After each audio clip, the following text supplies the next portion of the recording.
ತಾವು ಸ್ವಾಮಿಗಳಿದ್ದೀರಪ್ಪ, ತಮ್ಮಲ್ಲಿ ಒಳ್ಳೆಯವರು ಇರ್ತಾರೆ. ಸಿರಿಗೆರೆ ಅವರು ಹೀಗಿದ್ರೆ ಅಲ್ಲಿ ಇನ್ನೊಂದು ಮಠ ಐತೆ ಅವ್ರದ, ಅವ್ರ ಅದಕ್ಕೆ ವಿಪರೀತ ಅದ ಅವ್ರದ.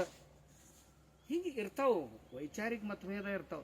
ನಾನು ಹೇಳಿದ್ದೇನು, ಬಸವಣ್ಣವ್ರ ತತ್ವ ಅನುಸರಿಸುವಂಥ ಸಾಕಷ್ಟು ಮಠಗಳದಾವ. ಅದರೊಳಗೆ ಕೆಲವು ಜನ ತಾಲಿಬಾನಿತನ ಮಾಡ್ತಾ ಇದ್ದಾರೆ. ಅಂಥವ್ರು ಎಲ್ಲ ಈ ಜಗಳಗಳನ್ನು ಹಚ್ತಾ ಇದ್ದಾರೆ ಅಂತ ಹೇಳಿ, ಅದು ನಿಮ್ಗೆ ಯಾಕೆ ಲಾಗುವಾತಂತ ನಾ ಕೇಳ್ತೇನೆ. ಉಳಿದವ್ರು ಯಾರು ಕೇಳಲಿಲ್ಲ. ಉಳಿದವ್ರು ಯಾರು ಕೇಳಿದ್ರಪ್ಪ? ಅಲ್ಲಿ ಯಾರು ಅದಾರ ಕೇಳಕ್ಕೆ? ಯಾರು ಕೇಳ್ತಾರೆ?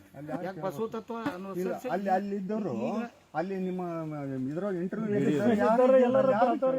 ಅಲ್ಲ, ಬಸವ ತತ್ವ ಅವಕಾಶ ಕೊಟ್ಟಿಲ್ರಪ್ಪ, ಅಲ್ಲಿ ಕೇಳಕ್ಕೂ ಅವಕಾಶ ಕೊಟ್ಟಿಲ್ಲ. ಮತ್ತು ಆ ಇಂಟರ್ವ್ಯೂನಲ್ಲಿ ಹುಚ್ಚರದಿರ ಶಣಿರದಿರ ಅವಕಾಶ ಯಾರು ಕೊಡೋದು? ಅಲ್ಲಿ ಟಿವಿ ಮಾಧ್ಯಮದವ್ರು ಕೊಡ್ಬೋದ್ರಪ್ಪ. ನಾನು ಮಾಧ್ಯಮದವ್ರಿಗೆ ಹೇಳೀನಿ, ಯಾರು ಬರ್ತೀವಂತಾರೆ ಎಲ್ಲರನ್ನೂ ಕರ್ರಿ, ನಾ ಬರ್ತೀನಿ ಅಂತ. ಸುಮ್ಮನೆ ರೀ, ಯಾರು ಮಾತಾಡ್ರಿ, ದಯವಿಟ್ಟು ಯಾರು ಮಾತಾಡ್ರಿ. ಯಾರೂ ಬಂದಿಲ್ಲ, ಯಾರೂ ಬರ್ಲಾಕ್ ತಯಾರಿಲ್ಲ ಅಂತ ಹೇಳಿದ್ರು ಅವ್ರು. ನೀವು ಕೇಳ್ರಿ ಅವ್ರನ್ನ, ಇವ್ರನ್ನ ಯಾರು ಟಿವಿ ಅವ್ರನ್ನ ಕೇಳ್ರಿ. ನೀವೆಲ್ಲರೂ ಕೂಡ ಒಂದು ದಿವಸ ಬರ್ರಿ, ಎಲ್ಲರಿಗೂ ನಾ ಸರಿಯಾಗಿ ಉತ್ತರ ಕೊಡ್ತೇನೆ. ಅಲ್ರಪ್ಪ, ಉತ್ತರ ಕೊಡಕ್ಕೆ ಎಲ್ಲರಿಗೂ ಸಾಧ್ಯ ಐತಿ, ಆ ಮಾತು ಬೇರೆ. ಅಲ್ಲ, ಅದು ಸಾಧ್ಯ ಐತಿ, ಅದಕ್ಕೆಲ್ಲ ತಾವು ನಾವು ನಿಮ್ಮ ಬಗ್ಗೆ ಅಭಿಮಾನ ಇತ್ತಲ್ಲ, ಅದಕ್ಕೆ ಈ ಭಾಷೆ ನನ್ನ ಬಗ್ಗೆ ಅಭಿಮಾನ ಇಡಕ ಹೋಗ್ಬೇಡ್ರಿ ನೀವು. ನಾ ಹೇಳ್ತೇನೆ, ನಿಮ್ಮ ಕೃಷಿ ಮಾಡಿದ ಬಗ್ಗೆ ನಮ್ಗೆ ಅಭಿಮಾನ ಬೇಡಂಗಾರ?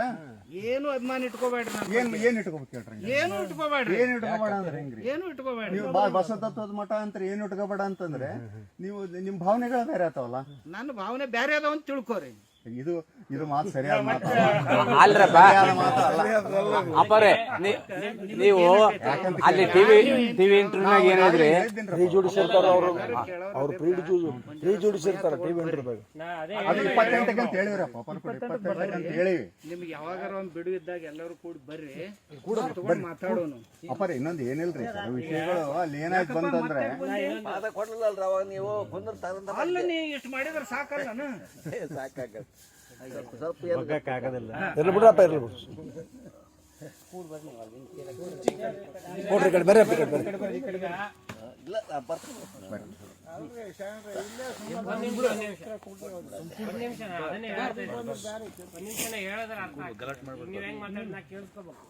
ಕೇಳಿಸ್ಕೊಳ್ಳಿಲ್ಲ ಅಂದ್ರೆ ಅರ್ಥ ಆಗುದಿಲ್ಲ. ನಾ ಹೇಳುದು ನೀವು ಮಾತಾಡ್ರಪ್ಪ, ಮಾತಾಡ್ರಿ. ಅಜಿತ್ ಹನುಮಕ್ಕ ಅವರಿಗೆ ಆ ಕಾರ್ಯಕ್ರಮ ಆದ್ಮೇಲೆ ನಾನು ಮಾತಾಡಿದ್ದೆ. ನಾನೇನು ಹೇಳಿದ್ದೀನಿ, ನಿಮಗೆ ಯಾರಾದ್ರೂ ಮೀಡಿಯಾ ಫೋನ್ ಮಾಡಿ ಪ್ರಶ್ನೆ ಮಾಡಿದ್ರೆ, ನಿಮ್ಗೆ ಯಾರಾದ್ರೂ ಫೋನ್ ಮಾಡಿ ನಾ ಹೇಳೋದು ಕೇಳಿ, ನಿಮ್ಗೆ ಏನಾದ್ರು ಪ್ರಶ್ನೆ ಮಾಡಿದ್ರೆ ಸ್ವಾಮೀಜಿ ಅವ್ರು ಬರ್ಲಿಕ್ಕೆ ತಯಾರಿದ್ದಾರೆ, ನೀವೆಲ್ರಿಗೂ ಕರೆಸಿದ್ರೆ ಒಂದ್ ದಿವ್ಸ ಕೂತು ಮಾತಾಡ್ಲಿಕ್ಕೆ ನೇರವಾಗಿ ಚರ್ಚೆ ಆಗ್ಲಿ. ಎಲ್ಲೋ ಪ್ರಶ್ನೆ ಕೇಳಿದ್ರೆ ಜನರಿಗೆ ಸೂಕ್ತವಾಗಿ ಉತ್ತರ ಸಿಗ್ತಾವ, ನೇರವಾಗಿ ಕರೀರಿ ಅಂತ ನಾವು ಹೇಳಿದ್ದೇವೆ. ಒಂದು. ಎರಡನೇದು, ಶ್ರೀಮಠದಲ್ಲಿ ಮುಕ್ತವಾಗಿ ಅವಕಾಶ ಅದ ಅಂತ ಅಜ್ಜವ್ರು 100 ಸರಿ ಹೇಳ್ತಾರೆ. ನಾನು ಈಗ ಬೆಳಿಗ್ಗೆ ತಮ್ಗೆ ಅದೇ ವಿಷಯ ನೀವು ಜೊತೆಗೆ ಮಾತಾಡಕ್ಕೆ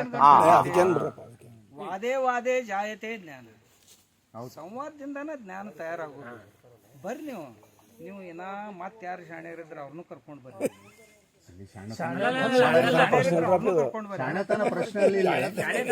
ಶಾಲೆ ಇದ್ದವ್ರು ಕರ್ಕೊಂಬರ್ರಿ ಅಂದ್ರೆ ಏನೈತಿ, ವಿಷಯಗಳ ಚರ್ಚೆ ಆಗ್ತಾವ. ಭಾಷೆ ಏನೈತಲ್ಲ ಅವ್ರ ಬಾಳ ಕಡಿಮೆ ಮಟ್ಟದ ಶಬ್ದ ಬಳಸಿನೇ ತಿಳ್ಕೊಂಡು ಇದಕ್ಕಿಂತಲೂ ಕಠೋರ ಶಬ್ದ ಬಳಸಬೇಕಾಗಿಲ್ಲ. ಉಳಿದವ್ರಂಗ್ ಬಳಸಿದ್ರೆ ಹೆಂಗಾತ್ ಹೇಳ್ರಿ? ಸಮಾಜದ ಆರೋಗ್ಯ ಏನಂತ ಹೇಳ್ರಿ? ಸಮಾಜದ ಆರೋಗ್ಯ ಏನಂತ ವಿಚಾರ ಮಾಡ್ರಿ. ಇಲ್ಲಿಯವರೆಗೆ ಬೇರೆಯವರಿಗೆ ಏನ್ ಮಾತಾಡ್ತಾರೆ ಜನ, ಅವ್ರು ಯಾರು ಕೇಳಿಲ್ಲ. ತಿಳಿತು, ಎಲ್ಲರಿಗೂ ಏನ್ ಬಾಯಿಗೆ ಬಂದದ್ದ ಮಾತಾಡ್ತಾರ, ಬಾಯಿಗೆ ಬಂದದ್ದ ಹೇಳ್ತಾರ, ಕೇಳ್ತಾರ. ಮತ್ತೊಬ್ಬರದು ಅಪಮಾನ ಆಕೈತೆ ಅನ್ನೋ ಪ್ರಜ್ಞೆ ಇರ್ಬೇಕು. ಯಾರ ವಿಚಾರ ಮಾಡ್ಯಾರ ಇಲ್ಲಿ ತನ ಒಬ್ಬರ ಬಯಸ್ಕೊಂಡವ್ರು ಸುಮ್ ಕುಂತರು. ತಾಲಿಬಾನಿಗಳು ಅಂತಿದ್ರೆ ನಮ್ಗೆ ಖುಷಿ ಆಗ್ತಿತ್ತು. ಇನ್ನ ನಿಮ್ ಬಗ್ಗೆ ಅಭಿಮಾನ ಹುಡ್ತಿತ್ತು ನಮ್ಗ. ಮಠಾಧೀಶರ ತಾಲಿಬಾನಿಗಳು ಅಂತಿದ್ರೆ ನಮಗ್ ಖುಷಿ ಆಗ್ತಿತ್ತು ಅವಾಗ.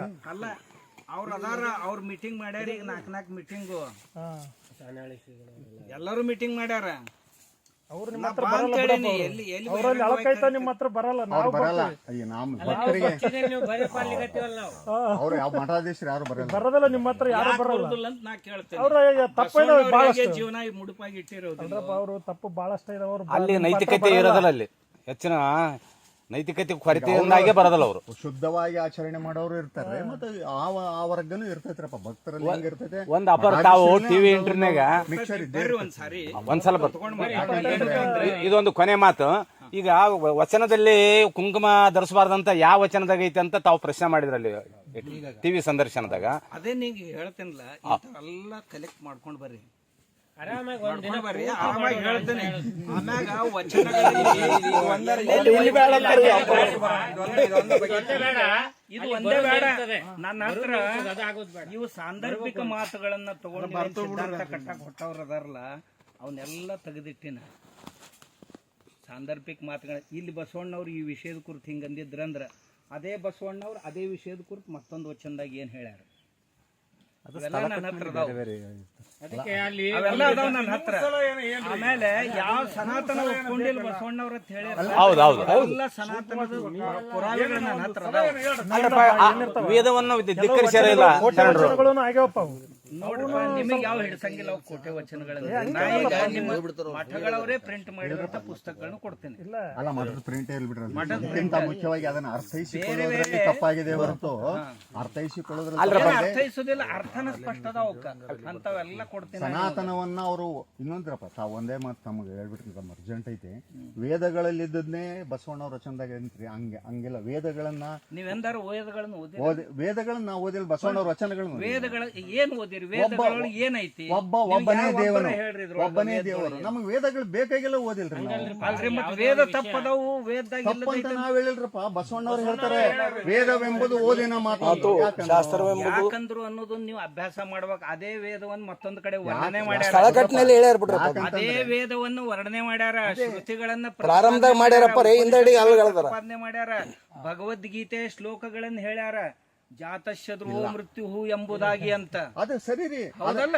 ನಮಗೆ ಮಾತಾಡಕ್ಕೆ ಅವಕಾಶ ಕೊಡೋದ್ರಿ. ಹೇಳಕ್ ಒಂದು ನಿಮಿಷ ಎಲ್ಲಿ ಡಿಫರೆನ್ಸ್ ಐತೆ ಅಂತ ಹೇಳ್ತೀನಿ. 100ಕ್ಕಿಂತ ಹೆಚ್ಚು ವಚನಗಳದಾವ. ಅದಕ್ಕೆ ಜಿ ಅದು ಒಂದ್ ದಿನ ಅದಕ್ಕ ಒಂದ್ ದಿನಾನು ಸಾಲುದಲ್ಲ, 2-3 ದಿವಸ ಇಟ್ಕೊಂಡ್ ಬರ್ರಿ ನೀವು.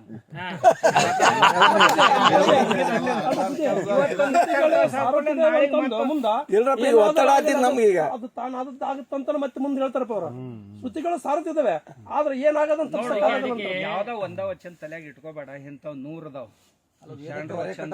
ಅಲ್ಲ, ಷಟ್ಸ್ಥಲದ ಆಧಾರದ ಮೇಲೆ ವಚನಗಳು ಬರ್ತಾವ ಬಿಡ್ರಿ. ನಿಮ್ಗೆ ಎಲ್ಲಾ ಷಟ್ಸ್ಥಲದೊಳಗ ಬಸವಣ್ಣವ್ರ ವಚನಗಳು, ಅನ್ಯ ಶರಣರು